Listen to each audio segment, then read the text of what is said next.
Abangan ngayong Miyerkules. Durog na durog ang damdamin ni Betchay.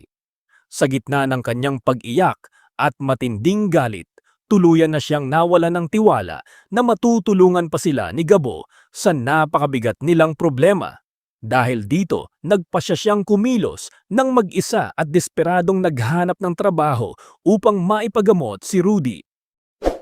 Ngunit hindi niya alam na may mas malaking panganib na naghihintay sa kanya. Lingid sa kanyang kaalaman, kinuha siya ng ama ni Django hindi para tulungan, kundi upang gamitin siyang alas laban kay Gabo.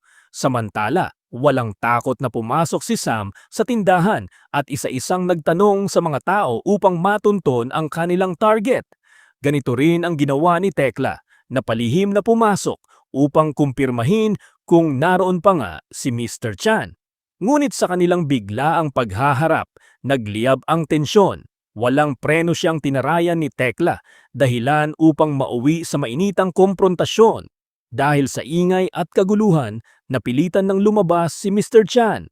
At dito tuluyang nga nakumpirma ni na Sam at Tekla na nasa kanila nga ang taong matagal na nilang hinahanap.